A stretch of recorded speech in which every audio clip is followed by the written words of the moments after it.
नमस्कार दर्शकवृन्द, समय चक्रको नयाँ श्रृङ्खलामा यहाँलाई हार्दिक स्वागत गर्दछु। म विक्रम श्रेष्ठ।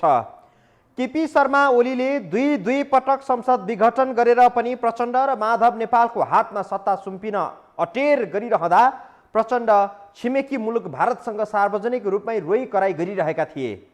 प्रचण्डले कहिले भन्थे नेपालको लोकतन्त्र खतरामा पर्दा किन लोकतान्त्रिक मुलुकहरू केही बोल्दैनन्, अनि कहिले भन्थे ओलीको सत्ता ढाल्न पाइयो भने हामी छिमेकीका लागि कम्फर्टेबल सरकार बनाउँछौँ। सार्वजनिक रूपमै प्रचण्डले यति धेरै भन्ने गरेका थिए। उनीहरूको आन्तरिक बुझाइ थियो ओली सरकारलाई छिमेकी भारतले आड भरोसा दिलाएको छ। यही बुझेर महन्त राजेन्द्र समूह पनि ओलीतिर लस्केको थियो। अनि भारतीय जासुसका हाकिम त आधा रातसम्म ओलीको बेडरुमसम्मै पनि पुगेर वार्तालाप गर्थे।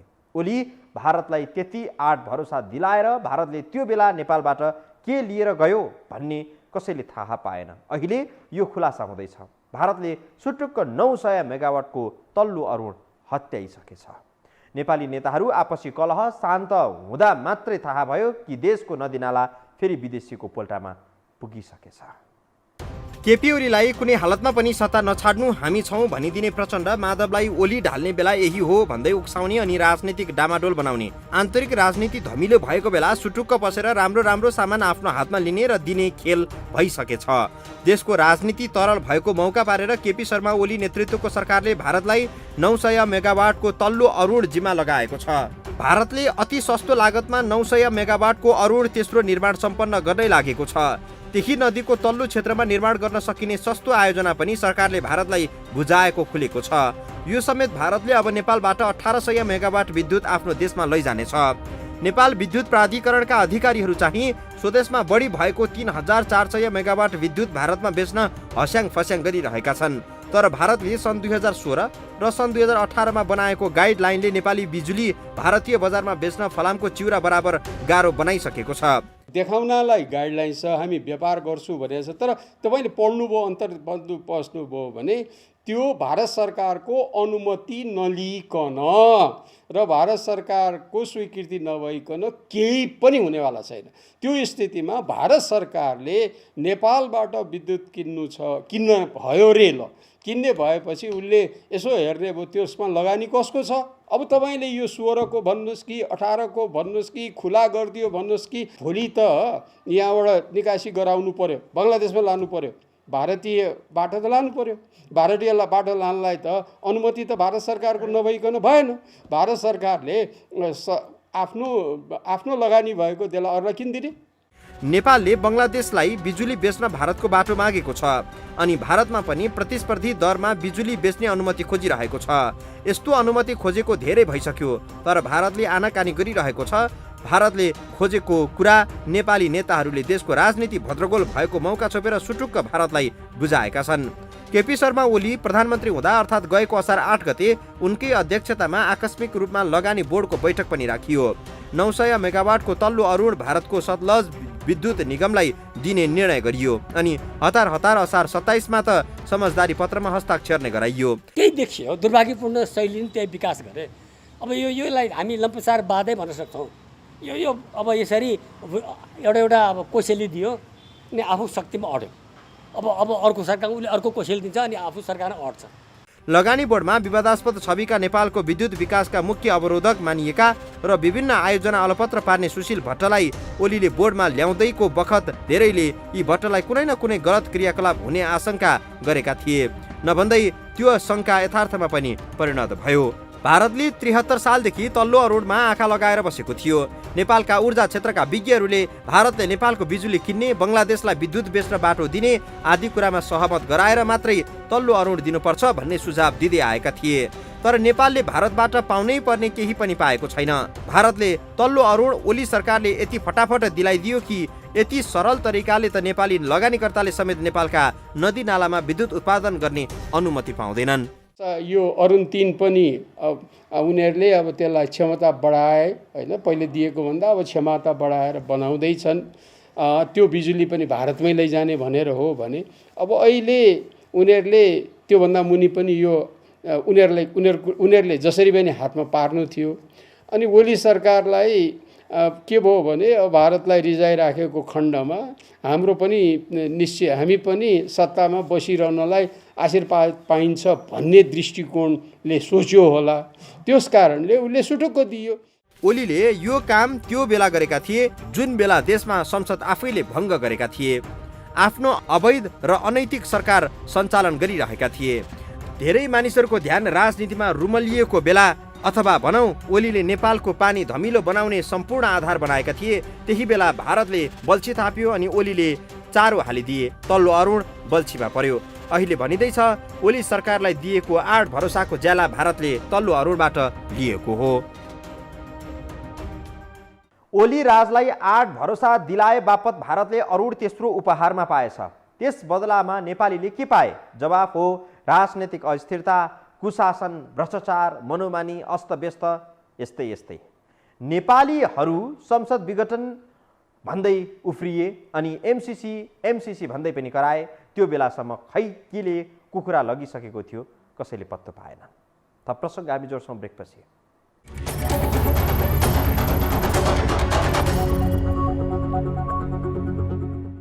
अस्तिसम्म बिजुली नभएर रुवाबासी थियो अनि अहिले बिजुली खेर जान थाल्यो भनेर फेरि अर्को रुवाबासी चलिरहेको छ। नेपालमा यो मितिमा यति बिजुली उत्पादन हुन्छ भन्ने जानकारी पहिले हाम्रा विज्ञहरूलाई थाहा थिएन र? 3 वर्षदेखि ऊर्जा मन्त्रालयमा वर्तमान पुन बसे अनि खासमा यिनी बसेका मात्रै रहेछन्। मन्त्रालयको कुर्सी भाँच्ने, जागिर खाने, तलब भत्ता बुझ्ने यस्तै मात्रै निरन्तर चलिरहेछ। 3 वर्ष ढलिमली गर्दा यिनले कुनै ठोस कार्यक्रम भने ल्याइदिएको भए सायद आज बिजुली खेर जाने स्थिति आउँदैन थियो। अपराधी यहाँ धेरै मात्रामा देखिँदैछन्। नेपालमा कुन वर्ष कति मेगावाट विद्युत थप हुँदैछ भन्ने सूचना राज्यका सबै संयन्त्रलाई पहिले नै थाहा थियो। विद्युत खेर जान नदिन के गर्ने भन्ने विचार विमर्श गर्ने बेला हाम्रा नेताहरू संसद भत्काउने, जोगाउने, गाली गलौजमा उत्रने, मन्त्री पद खान दौरा सुरुवालमा आइरन लगाउने, कपालमा चमेलीको तेल लगाउने जस्ता काममा निरन्तर लागि परे। यति बेला नेपालका विद्युत प्राधिकरण भनिरहेको छ दिउँसो 300 मेगावाट र राति 4 देखि 500 मेगावाट बिजुली खेर गइरहेको छ। वर्षायाममा राति 11 बजेदेखि बिहान 6 बजेसम्म बिजुली खेर जान्छ। यस्तो बिजुली स्वदेशमै खपत गर्ने योजना कागजमा छ, व्यवहारमा चाहिँ छैन। प्रादेशिक हिसाबले कुरा गर्नु, कर्णाली प्रदेशको हालत के छ?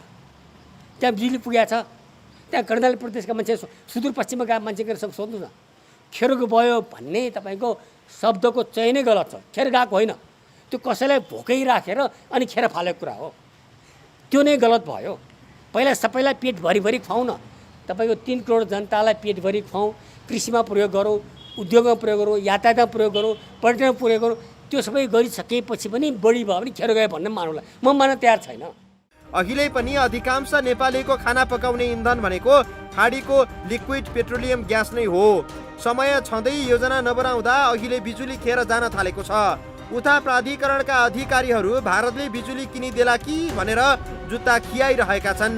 यता राजनीतिक नेतृत्वले भारतलाई सुटुक्क 900 मेगावाटका नदीनाला सुम्पिरहेको छ। 5 वर्षमा सिद्ध्याउने योजना बनाएर अरुण तेस्रोको काम भारतले थालेको थियो। यो आयोजना 3.5 वर्षमा सकिँदैछ। सम्भवतः यो आयोजना सर्वाधिक कम लागतमा भारतले उत्पादन गरेर बिजुली आफ्नो देश लैजान्छ।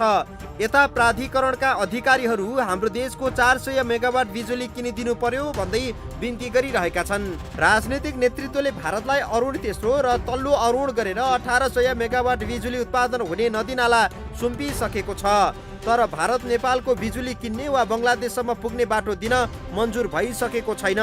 नेपाल आफैले 1800 मेगावाटका प्रोजेक्ट भारतको पोल्टामा पारिदिइसकेपछि अब फेरि भारतले नेपाली लगानीको 400 मेगावाट बिजुली किन किनिरहनु पर्यो? खोला होइन, व्यापारै होइन भन्छु। म चाहिँ के भन्छु भने यो पानीको महत्त्वलाई हामीले हामीले जति मात्रामा बुझ्नुपर्ने हो त्यति बुझेको देखिएको छैन। भारतले पानीको महत्त्व बुझेको छ।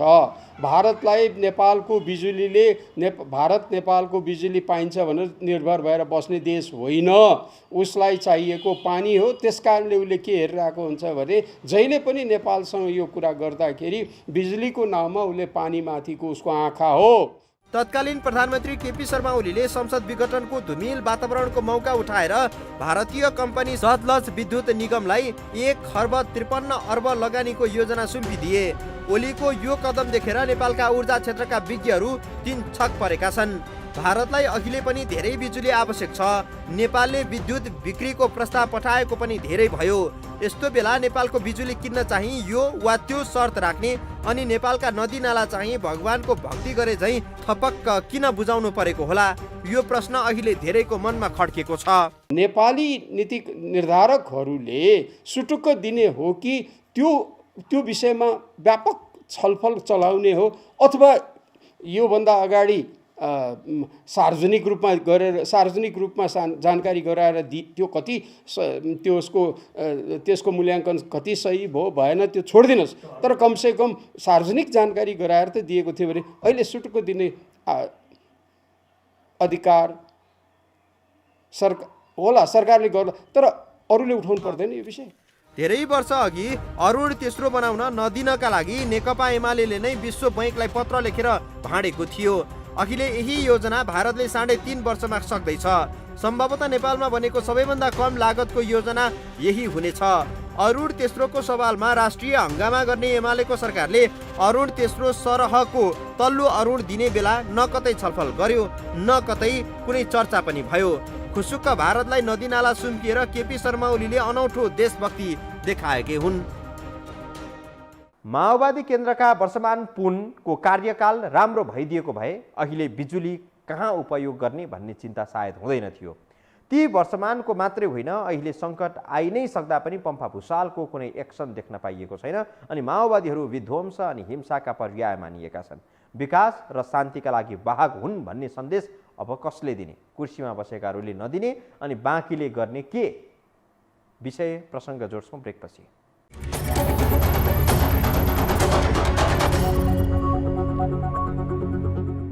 भारतमा बिजुली बेच्न सजिलो छैन। भुटानसँग जस्तो सम्झौता गरेर भारतले बिजुली नेपालबाट लैजान सक्दैन। तर जसरी केपी ओलीले तल्लो अरुण बिना नेगोसिएसन दिए त्यसै गरेर एक नदीनाला नियन्त्रणमा लिएर आफ्नो मनोमानी कायम गरेर चाहिँ भारतले नेपालमा लगानी गर्छ। आफैले लगानी गरेको बिजुली लैजाँदा नाफा पनि आफ्नो, बिजुली पनि आफ्नो। नेपाललाई नाफा दिने गरी नेपाली बिजुली भारतबाट किन्न के को खाँचो छ र? हेरौँ यो रिपोर्टमा। 900 मेगावाटको तल्लो अरुण भारतलाई दिने मामिलामा तत्कालीन प्रधानमन्त्री केपी शर्मा ओलीले कसैसँग सल्लाह गरेनन्, कसैलाई जानकारी पनि दिएनन्। भारतले वर्षौंदेखि माग गरिरहेको तल्लो अरुण उसैको पोल्टामा पार्न आफै अध्यक्ष रहेको लगानी बोर्डबाट निर्णय गरे। त्यसको 20 दिनपछि भारतीय अधिकारी बोलाएर MOU गराइदिए। भारतको हितमा हुने काम नेपालमा सबैभन्दा छिटो र छरितो तरिकाले भइरहँदा नेपालले भारतसँग विद्युत बिक्री सम्झौता गर्न खोजेको वर्षौं भइसक्यो। त्यो चाहिँ किन हुँदैन? यही त हो नि, यो नेपालका यो योजनाविद भन्नेहरू, बुद्धिजीवी भन्नेहरूले मुख्य नबुझाएको कुरै यही हो। के हो भने ऊ नेपालमा अरूले लगानी गरेर अरूले निर्माण गरेर बनाएकोमा बिजुली लैजाँदैन। अब एउटा लाटो कुरा गरौँ न, यहाँ कुनै लगानीकर्ताले निर्माण गरेछ भने त्यसको नाफा कसले खान्छ? खाने भयो। अब अरूको नाफा कसले खान्छ? भारतीयले खान्छ। अब तल अरूको नाफा पनि भारतले खान्छ। भारतले त बिजुली मात्र लैजाने, नाफा पनि खान्छ। यो मूर्खताको पराकाष्ठा भयो। यो प्रश्नको जवाब भारतले ऊर्जा सम्बन्धी सन् 2016 र 2018 मा जारी गरेको गाइडलाइन्सबाट प्राप्त हुन्छ। भारतले सन् 2016 मा जारी गरेको गाइडलाइनले 51% भारतीय लगानी भएका जलविद्युत गृहबाट मात्रै आयात गर्न मिल्ने बनायो। त्यसलाई संशोधन गरेर 2018 मा अर्को गाइडलाइन आयो। त्यो गाइडलाइनमा 51% को व्यवस्था त हटाइयो, तर नेपालको बिजुलीमा तेस्रो मुलुकको लगानी भएको हुन नहुने व्यवस्था राखियो। भारतले भुटानसँग 1336 मेगावाट बिजुली आयात गर्छ, तर भुटानको जलविद्युतमा भारतको एकाधिकार छ। भुटानमा भारत बाहेक अरू देशले जलविद्युतमा लगानी गर्न पाउँदैनन्। भुटानबाट भारतले लैजाने बिजुली भुटानको उत्पादन नभई भारतकै उत्पादन हो। अति सस्तो मूल्यमा बिजुली उत्पादन गरेर भारतले भुटानलाई रोयल्टी दिने गर्छ। 7 लाख मात्रै जनसङ्ख्या भएका कारण भुटानले कौडीकै भाउमा भारतबाट रोयल्टी पाउँदा पनि उसका लागि पर्याप्त हुन्छ। भुटानी शैलीको बिजुली निर्यात नेपालले भारतलाई गर्न सक्दैन। भुटानसँग अलिकति उसको बेग्लै छ, किनभने भुटान भुटान त एक प्रकारले दिल्लीको मुख नहेरिकन उसले केही पनि गर्दैन। त्यो भनेर मैले भुटानको स्वतन्त्रतामाथि सार्वभौमतामाथि कुनै आक्षेप लगाएको होइन, तर वास्तविकता त्यही हो। तर अब अरू देश त त्यस्तो छैन अहिले देखिनलाई। तर उसले के हेरेर हुन्छ भने जहिले पनि कुनै यो अरू देशहरूसँगको कुनै पनि कुरा पर्यो भने नेपालसँगको कुरा पर्यो, नेपाल डेस्कले क्लियरेन्स नभई केही पनि गर्न सक्दैन। अहिले बङ्गलादेशले भारतबाट 600 मेगावाट विद्युत आयात गरिरहेको छ अनि यही बेला नेपालीहरू चाहिँ बङ्गलादेशमा नेपाली बिजुली निर्यात गर्ने सपना सजाइरहेका छन्। नेपालको नदीनाला नेपाली नेताले खुरुखुरु भारतलाई दिइरहेका छन् अनि भारतले नेपाली बिजुली बङ्गलादेश बेच्ने बाटो दिनुको सट्टा आफै बङ्गलादेशलाई थप बिजुली बेचेर नाफा कमाउनतिर लाग्छ। नेपाली बिजुली बङ्गलादेश जाने वातावरण बनाएर भारतलाई के फाइदा हुन्छ? बङ्गलादेशलाई बिजुली बेच्ने कुरामा त्यो नै गलत हो भने मैले भर्खर भने हाम्रो प्रति व्यक्ति खपत 300 युनिट छैन भने हामीलाई बेच्न होइन खपत गर्न जरुरी छ। खपत बढाउनु पर्यो। कमसेकम हामी भारतको स्तरमा पुगौँ अथवा भुटानको कति प्रति व्यक्ति बिजुली खपत थाहा छ? 3000 युनिट छ। अब मान्छेहरू भुटानले बिजुली बेचेर धनी भयो होइन, भुटानले बिजुली खपत गरेर औद्योगिकरण गरे आउनु धनी भएको। भारतले नेपालसँग बिजुली किन्नु भनेको आफ्नो पैसा सिध्याउनु हो। भारतको दृष्टिकोणबाट हेर्दा भारतले नेपालबाट बिजुली किनेर लैजान भन्दा नेपालका नदी नाला आफ्नो पोल्टामा पारेर आफैले लगानी गरेर बिजुली लैजाँदा बढी मुनाफा हुन्छ र भारतले अहिले गरिरहेको पनि यही हो। नेपालमा अहिले सबैभन्दा अभाव देखिएको चाहिँ योजनाको हो। कदाचित भारतले नेपालको बिजुली किनेन भने आन्तरिक माग कसरी बढाउने भन्ने हो। यस्तो योजना नेपालमा छैन। अहिले नै नेपालमा बिजुली बढी भइसकेको छ तर अझै विद्युत महसुल पुनरावलोकन हुन सकेको छैन। ग्राहस्थ उपभोक्ताका लागि साँझ बिहान बिजुली सस्तो बनाउने, उद्योगलाई दिउँसो र रातमा सस्तो बनाउने हो भने नेपालमा विद्युत माग स्वतः बढी हुन्छ। दैनिक 100 मेगावाट विद्युत खेर गइसक्दा पनि नेपालका नीति निर्माताहरू 60 रुपियाँको बिजुली सित्तैमा दिनुमा गौरव गरिरहेका छन्। कोशी नदीमा भारतको चाबी छ अनि गण्डकी नदीको पानी नेपालले आफू खुसी प्रयोग गर्न पाउने अवस्था छैन। 6000 भन्दा बढी मेगावाट बिजुली निकाल्ने भनेर भारतले सन्धि गरेर महाकाली ओगट्यो। अहिले भारतको चाहना कोशी उच्च बाँध बनाउनेछ। यो बाँध कुनै न कुनै दिन भारत अवश्य बनाउनेछ अनि हामी नेपाली चाहिँ नेपालको जलविद्युत क्षमता 83,000 मेगावाट छ भनेर गर्व गरेर जपेर बस्ने सायद यस्तै मात्रै होला। दर्शकवृन्द, आजलाई समय चक्र यति नै। बिदा दिनुहोस्। नमस्कार।